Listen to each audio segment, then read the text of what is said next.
What's up, y'all? Welcome back. I want to dive into the topic of mastering solitude and what we can do when we feel like we are isolated or in a season of loneliness. I don't know about you, but I've definitely been in situations where I need some specific support and I can't find it. Whether it's for positive reasons, right? I get super energized. I want to brainstorm, want to connect, and there's no one around to do that with. Or on the other end, right, where something's overwhelming, you need to process, you need some perspective, but you can't find anybody for that as well.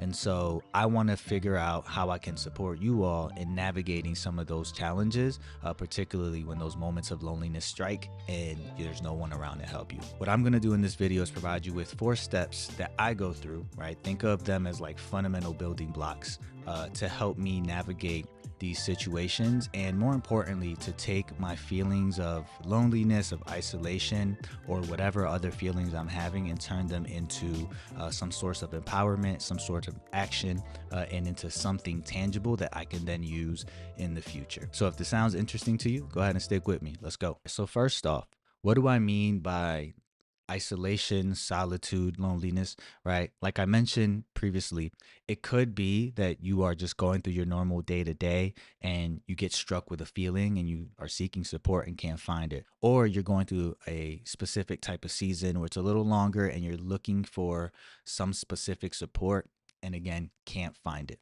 That is what I mean by isolation. And sometimes in our journey of leadership, we have to go through isolation so that we can really assess and process what we need to work through and work on.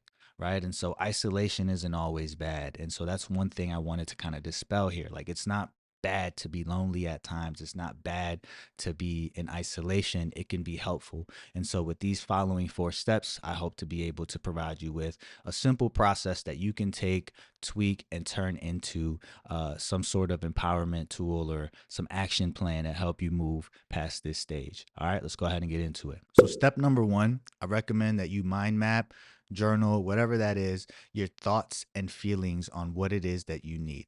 Right. So it's critical, and I've mentioned this before, that you are working on the right problems. And so, in order to do so, you have to reflect a little bit. I would ask myself 2 things: what am I feeling right now?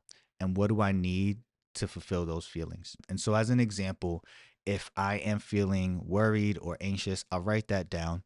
Right. And then I may write down what are the things that are causing that. Is it money? Is it I have interviews coming up, or I feel like I didn't do a good job in a past project, right? What is it that's causing this feeling? And I'll go ahead and jot that down. The next piece is, what do I need to fulfill that feeling? Do I need to find some help processing and working through it? Do I need another perspective? Do I need someone to challenge me on my view in that situation? Because oftentimes when we go and seek out support, we don't know what we need yet. Right. And so before we even get to the point of reaching out to someone, we have to reflect on what it is that we're feeling and what we need. And so that's what this process is for. Right. So once again, step number 1, mind map or journal what you're feeling and what you need in order to fulfill those specific feelings. Step number 2 is very simple: identifying the core need and the core feeling that you're having, right? So, what is the primary feeling that is coming up, and what is the primary need that you need met right now?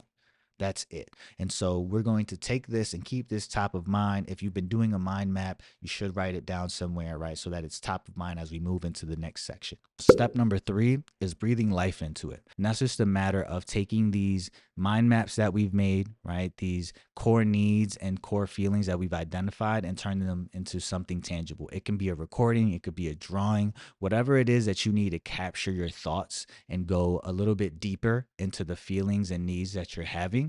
Right? What do these feelings bring up? Right? What is this feeling of hopelessness that you may be feeling? Where's it coming from?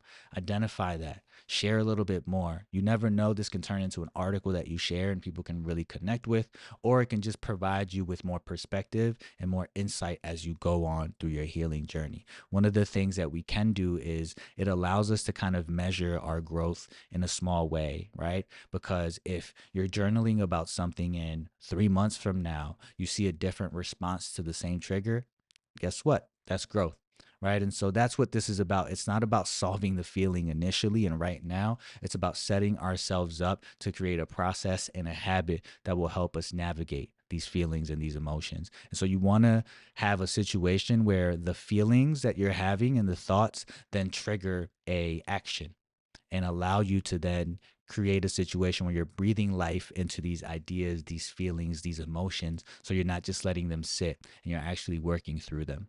All right. So step number 3, again, is breathe life into it. Turn it into anything tangible. Allow yourself and give yourself permission to just create something from these feelings and these ideas. It doesn't matter what it is. Just do it. Have fun. It could be a dance routine. Whatever it is, you have to do something with this. Step number 4 is create a personal call to action. Create some action steps and action items following your reflection or breathing life into this process.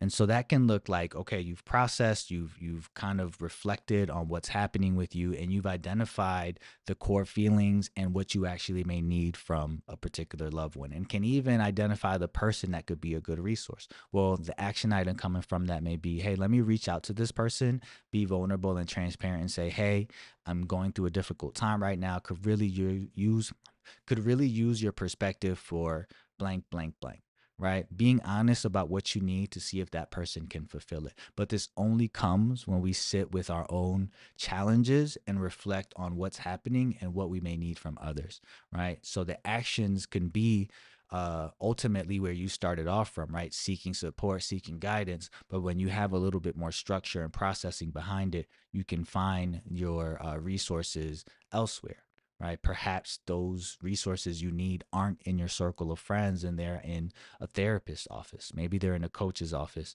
right? Or perhaps a mentor that you haven't spoken to in some time. Or the action item could be that you need to spend more time reflecting, that you need to take more time to not reach out to individuals when these feelings come up and sit with yourself a little bit more and give yourself the opportunity to reflect and process on your own. All right. So very simple, but the goal here is just to come up with an action, leaving this self reflection session. So that's it, y'all.